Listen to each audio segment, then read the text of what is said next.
Legend of Zelda Breath of the Wild. So this is yet another shrine from the previous shrine that we just did. So a lot of this walkthrough is going to be shrines because we're going to have to do them to get hearts, and you kind of need to know how to do them to get the hearts, and having more hearts is always better than having less hearts. It does get to a point where maybe around 15 hearts you don't really have to worry about getting more because there's going to be so many boosts that we'll be able to use that will make it to where you're not going to need the maximum 30 hearts in this game to be able to beat it. You could probably beat it with 10, really. I mean, that wouldn't be too unreasonable. There's also armor upgrades we'll be getting, but that'll be pretty far down the line. So the first thing is keep running this way from the shrine we just did, and you'll notice there's a lot of beeping, but before that we're going to have to take out a few more of these bokoblins.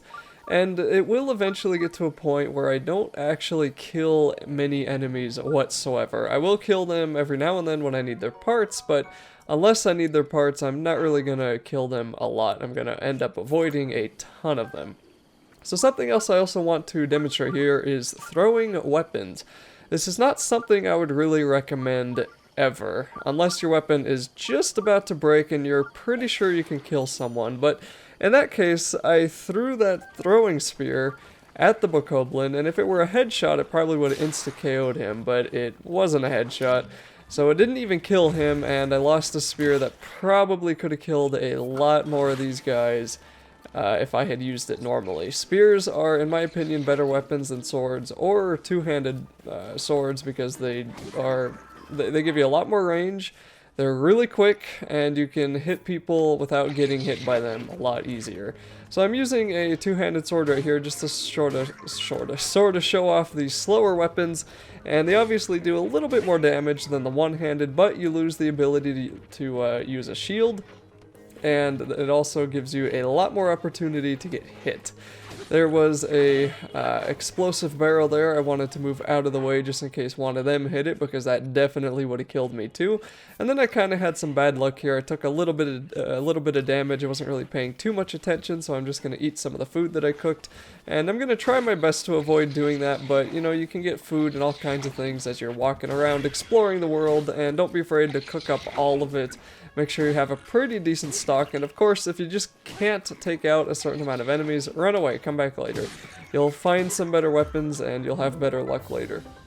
So these bokoblins in particular, for some strange reason, loved jumping all over me, so I managed to get rid of them just kind of by waiting for them to jump on me, and then hitting them when they landed. So now I'm going to pick up all of the monster parts, because that's really the main reason I'm killing them here. Also picking up some of the arrows they drop. But we're gonna need monster parts for elixirs and other things that I've mentioned in previous videos that I should probably just stop mentioning now. Also, I got a little bit sick over the last couple of days, so my nose is a little bit stuffed up, so it might sound a little bit strange. Sorry about that. I'm pretty sure I'm better now, but I gotta get these videos out, so may as well do it now. Okay, so I also got a pretty good traveler sword that does 14 damage that I accidentally end up destroying later, so that's kind of unfortunate. You do want to save your high damage weapons for sketchy situations. That'll be the best way to make sure that you can get out of boss fights or get out of really tough enemies, and try to use up all of your weak weapons beforehand, or at least toss away your weak weapons. So here's the shrine, the Dahamar, or Dahamar, whatever it is.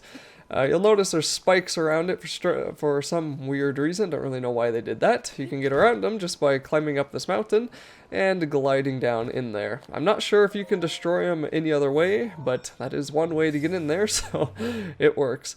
So we're going to load up the shrine and wait for this little cutscene to pass, and then we'll be able to complete it.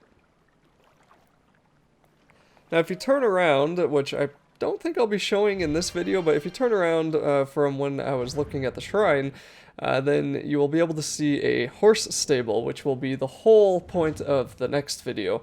So it's kind of cool how horse stables in this game, there are quite a few of them. Each one will have a shrine nearby, and that offers a pretty quick travel point to that horse stable.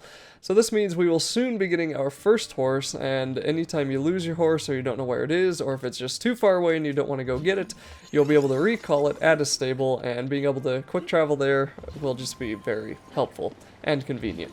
So this shrine isn't too bad. We're going to get our first 50 rupees in this chest up here. You're just going to want to use this Chironis to The heck was that noise? You're just going to want to use this Chironis to work your way up here, or however the heck you pronounce these ice cubes. Use the waterfalls, and you can climb up the ice cubes that you make, but you can't really climb up any of the walls inside of these shrines. So try not to do that, but just try to make it to where you actually can climb up those ice cubes, and you'll be fine.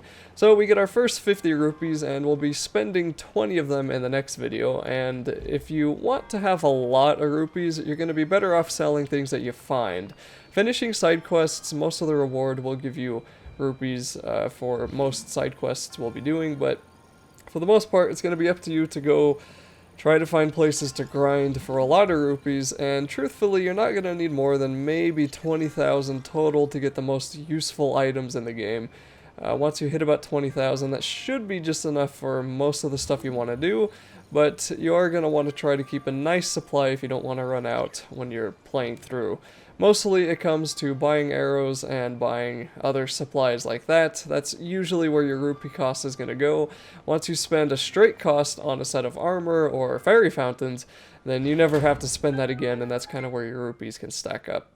So anyway, with my rambling, I didn't really explain that you just use ice cubes to get the ball to move down there. Not too difficult, pretty self-explanatory, and once that door opens up, you'll be able to walk here and get a third Highland Orb. I keep forgetting what the heck these things are called. Normally I'd end the video here, but let's see, what is this thing called, just so I can remember it?